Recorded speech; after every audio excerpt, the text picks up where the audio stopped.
समाज के नेतृत्व करके हम जा रही हूँ, तो ये बहुत ही मेरे लिए सौभाग्य पता नहीं पूर्व जन्म में मैंने क्या अच्छाई किया था कि हमको ये निमंत्रण कार्ड मिला है और पूरा किन्नर समाज की तरफ से मैं पूरा धन्यवाद देती हूँ। जो हमको कार्ड भेजे हैं उन सभी को मेरे जन-जन को मेरा बहुत-बहुत आभार है, आशीर्वाद है आप लोग को किन्नर संत हूँ मैं, तो आप सभी को आशीर्वाद है कि आप लोग ने हमको उस लायक समझा और खुद मैं उसका साक्षी बनने जा रही हूँ। जय श्री महाकाल। सबसे पहले तो आपको बहुत-बहुत धन्यवाद और जी। मेरा आशीर्वाद है बेटा और जितने भी आपके फॉलोवर हैं उन सभी को मेरा आशीर्वाद है और हम यही कहना चाहती हूँ कि ये बहुत बड़ी क्षण है हम लोग के लिए। हम लोग सनातनी के लिए ये बहुत ही बड़ी चीज़ है क्योंकि 500 बरस से हमारे राम लाला एक टेंट, एक झोपड़ी में थे। अब उनको भव्य एक मंदिर में स्थापित करने जा रहे हैं, उनका 22 तारीख को प्राण प्रतिष्ठा है, तो उसका मुझको निमंत्रणा कार्ड मिला है देख जी, लीजिए, है ना? जी, तो ये बहुत ही ये सौभाग्य के विषय है कि मुझे इस निमंत्रणा कार्ड मिला है और हम राम लाला जी का प्राण प्रतिष्ठा के साक्ष्य बनने जा रही जी, हूँ। उनको अपने नंगे आँखों से हम देख रही हूँ कि उनका देखूँगी कि उनका प्राण प्रतिष्ठा कैसे हो रहे हैं। तो मैं सबसे पहले हमारे जितने भी देशवासी हो, चाहे विदेश के आपके चैनल के माध्यम से यही कहना चाहती हूँ कि 22 तारीख का जो प्राण प्रतिष्ठा होने जा रही है हमारे भगवान राम लाला जी का, तो आप सभी को ढेर सारा बधाई है, शुभकामना है और आप सभी से यही अनुरोध करूँगी कि 22 तारीख को यदि आपके पास निमंत्रणा कार्ड आया तो कोई बात नहीं, नहीं आया तो ज़रूर उस दिन अपने घर में दीप जलाइए, दीपावली जैसा माहौल बनाइए और बहुत ही धूमधाम से उस दिन को मनाइए ताकि देश-विदेश तक इस क्षण, इस पल का मैसेज जाए। तो क्या प्रयागराज में भी प्राण प्रतिष्ठान होनी चाहिए या नहीं? जी, प्रयागराज में प्राण प्रतिष्ठान अब ये विषय ये अलग विषय है बेटा। जी, प्राण प्रतिष्ठान क्या है कि राम लाला जी का जो जी, राम लाला का अभी बाल स्वरूप है, यहाँ पे हमने आपको दिखाया, है ना? ये बाल स्वरूप है राम लाला जी का। तो क्या है राम लाला जी का ये बाल स्वरूप है, ठीक है ना? इनका क्या है वहाँ पे जन्म हुआ था अयोध्या में। हाँ, जन्म हुआ था तो ये मुस्लिम शासक आए, बाबर आए और वो मंदिर को तोड़ के उसके ऊपर मस्जिद बना दिया।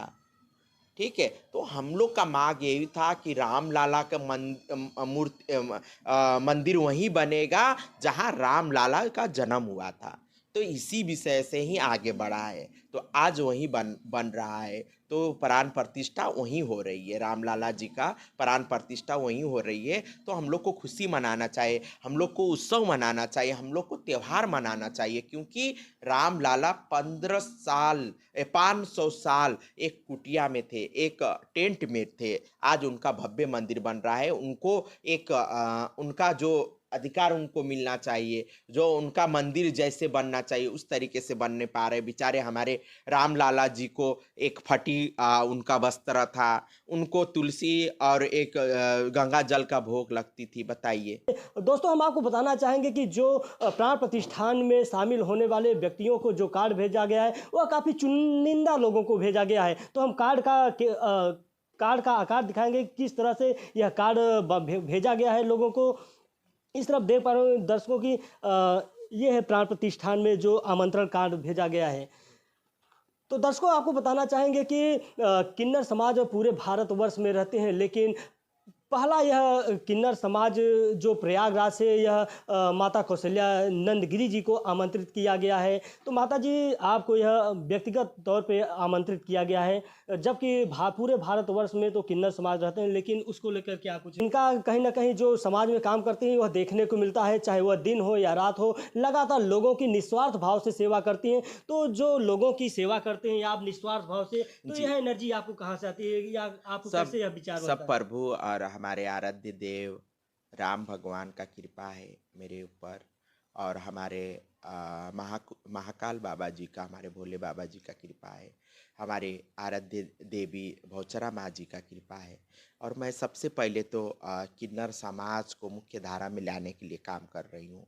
2014 में सुप्रीम कोर्ट में हम लोग का एक पूरा टीम ने सुप्रीम कोर्ट में एक याचिका दायर की है, क्योंकि किन्नरों को एक अलग पहचान का उनके पास दर्जा नहीं था।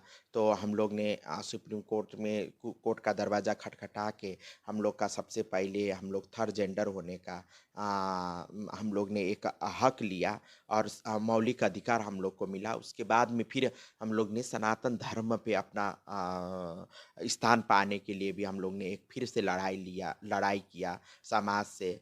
और फिर हम लोग ने किन्नर अखाड़ा का स्थापना किया और पब्लिक ने हम लोग को बहुत ही जिस जिस समाज ने हम लोग को तिरस्कार किया, जिस समाज ने हमको घर से बाहर करने में बाध्यता किया, उसी समाज ने फिर हम लोग को अपनाया और किन्नर अखाड़ा स्थापना हुआ। और अभी मैंने बहुत सारे कार्य कर रही हूँ, जैसे किन्नरों के लिए, थर्ड जेंडरों के लिए अलग से शौचालय बनाना और थर्ड जेंडरों के लिए अलग से स्वास्थ्य केंद्र में वार्ड बनाना।